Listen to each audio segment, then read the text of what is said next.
Hi everyone and welcome to my place. Not so long ago I shared how to create your own lemons on branches using a branch, a little bit of flour to just, look at what nature does, and nature's got these little flowers on the lemon and some lemons and some leaves.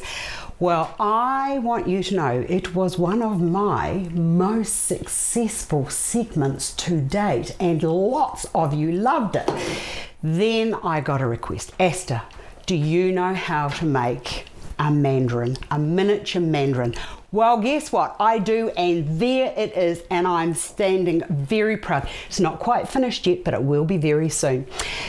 If you were stuck and not knowing how to create something, because nature is very clever, nature leaves us little signposts. And when you look at the leaves and the little fruity bits and the branch and the stem and all the rest of it, there is where the answers lie. So I went hunting high and low, and my first hunt was for some mandarins. Now these were about, I think 3 or 4 for $1. You can get them in Michael's and on Amazon. They're just everywhere. And might I just add, while I'm sharing, as I'm talking too much and should get on with it, the reason I like to make my own is because I actually like what I achieve as opposed to something that somebody else has created. And this year, for in my outdoor dining room, which is going to be fabulous because it's finished, I wanted to bring in a little botanical something, and I thought that fruits with dining would be a beautiful way forward. So I have investigated, I have all the notes, all the things that you should be looking for to create your own. The hardest for me was finding a structure. And the leaves look a little bit like camellias. And then I remembered, I know who has camellia topiaries. So moving forward, this is, I've cut a whole heap off the bottom here because they come quite long. So this is going to be my structure.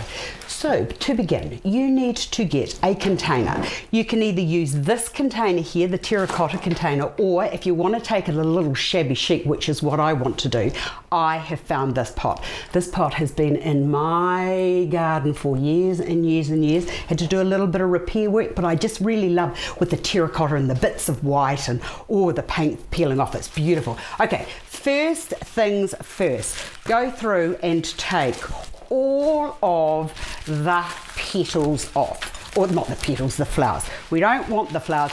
I'll come up with a good idea to use these in due course, but about for now, I don't want any of those at all. So just take those off. And I know, I'm being a bit rough and I've got leaves coming off, but that's okay. We can pick those up after. Okay, all leaves are off. And you know what? If you've had a bad day, destroying something can be very therapeutic. Are they all off? Let me just make sure. Yes, they are all off. Now, next thing is to make sure that this is very strong.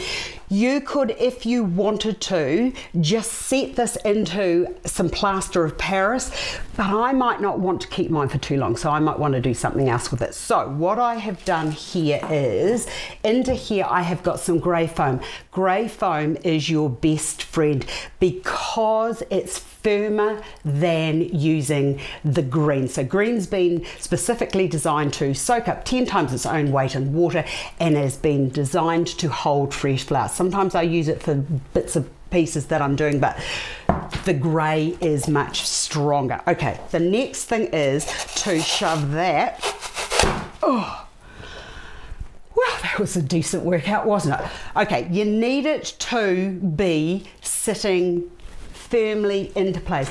If it needed to have a stake, about now would be the time that you would put the stake in. So I'll show you how to do that now. Just push that right down into there, and you may need to use a cable tie to hold it together. Now, if it's too sticky out and you want to bring it in, the best way to do that would be to get your cable tie and then to just put that cable tie around there and do it quite firmly. Now, that's what I've done with this one, and it brought the whole thing into shape. But but to be perfectly honest, I quite like it with the little leaves going all over the place.